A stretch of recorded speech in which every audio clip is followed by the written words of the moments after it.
nauye munhu waMwari Java. Munhu waMwari Java aisa video page pavo, which is good. Kuti yazobuda zvayo nekupage kwavo video. Ndobva ivo vataura vakati, this is what happened when people call an attempt. Kwa Mutare pane anga akuda kudira jecha, but wakomana wangu wakaronga ndikati batai hanchabatika yombai hanchaipika hashtag hauskudeka. Okay, we don't know.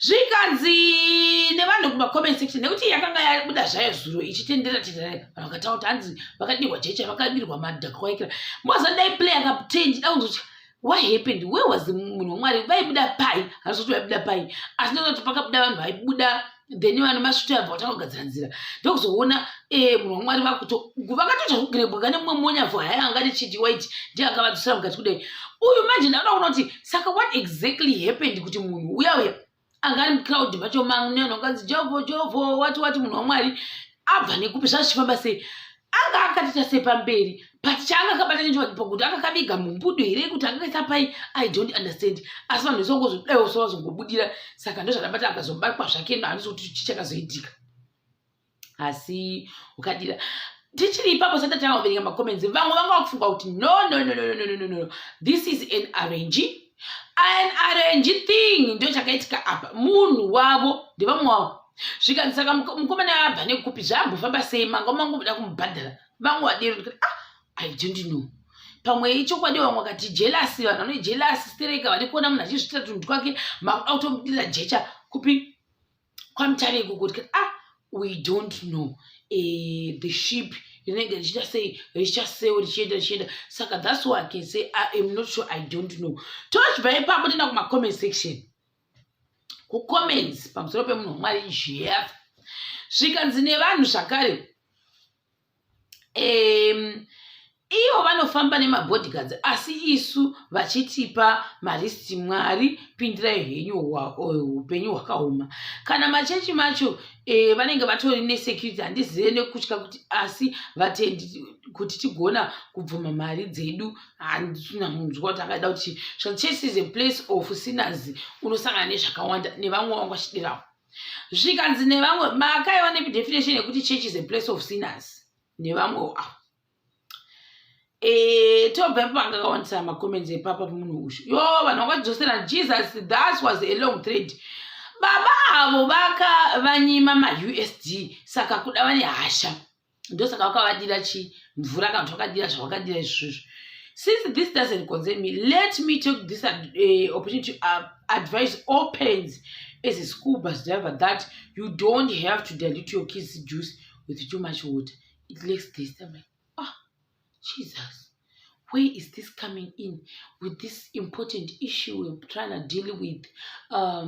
Munhu waMwari wakadirwa zvaakadirwa izvozvo kwaMutare asi kuti nekuda kwei zvikanzi namwe it seems like we are jealous of his wealth nekufamba nemabodyguards ndiko kunzi men of God, but not at all. Chitiri idzidziso dzechokwadi, we are not jealous. Even the scriptures tells us these people will come. Last time akaenda kuwekera kugehena kuona bhirigimbi ndemumwe kana ariko that's all as 2 Peter 2 verse 1.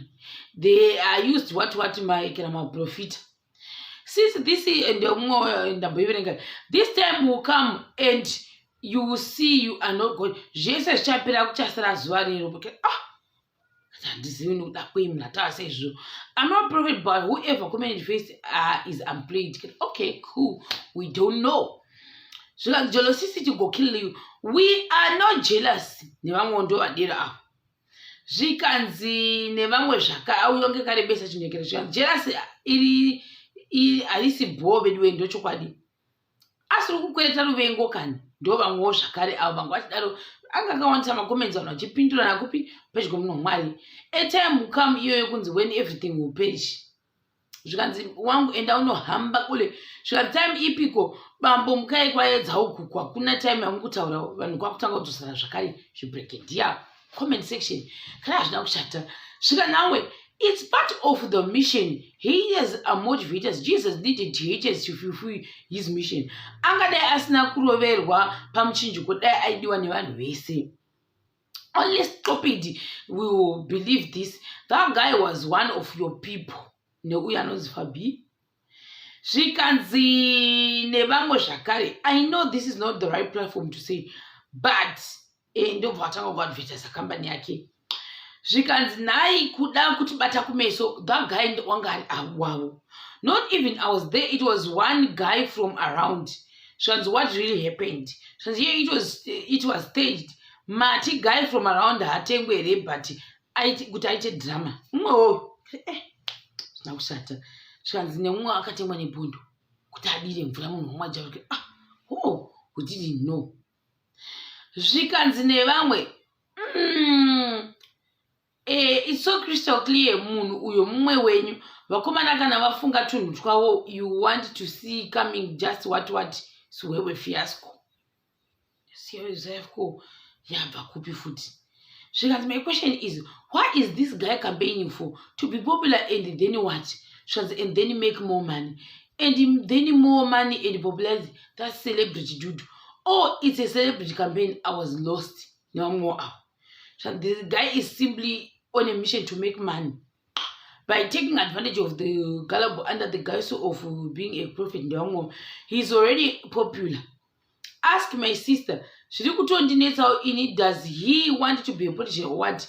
Shall know there is a branch of his church, so he went there to officially open it. I didn't know. Branch could Mutare. That's so good. That's being expansion and expanded.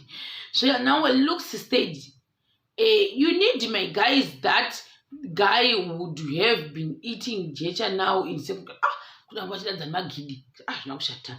Zvanzi neamwe chidzokera kumba mudzimai ane mucheche uko uchita hako mahombo huno. Zvikanzi nevamwe hamusi makunyanya here madrama naye munhu omwe atwa you are a socialite kudhara. This noise and drama is unnecessary. Soon munenge makumakisa.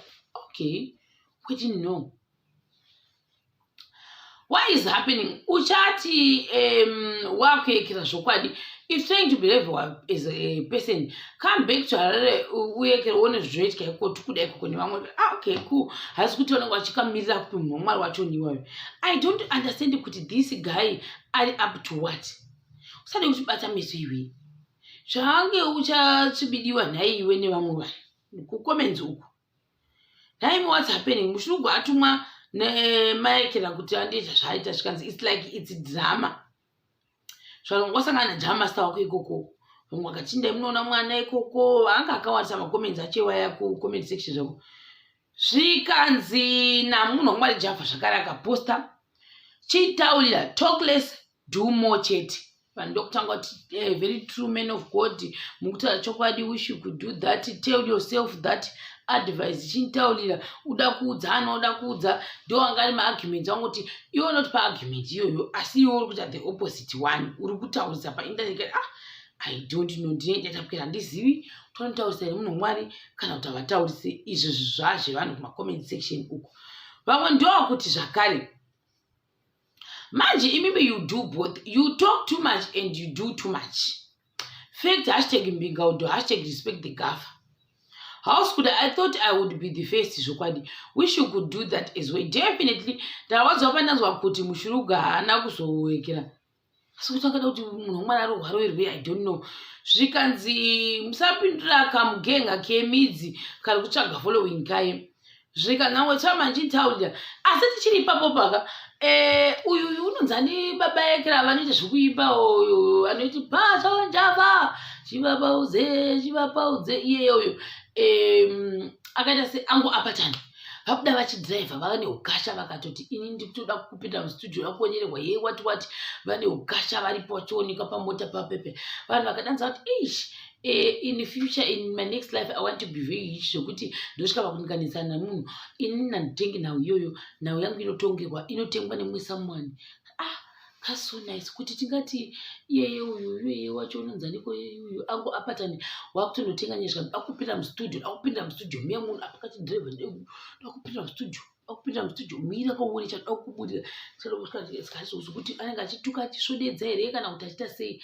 Asi munhu usakati atanzi munhu akurehwa nangu apata ndi munhu weBiolife ndiye akurehwa nekuti akuda kunyanya kusaiza munhu waMwari chakuti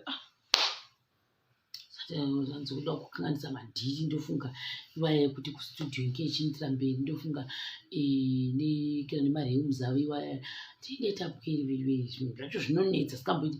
Saka ndichakubata zvakare pachikamu chinotevera chikuti all the best kune munhu waMwari Java, all the best kune everyone wacho anenge achiita zvavanenge vachiita whatever. There are so many ways of killing it.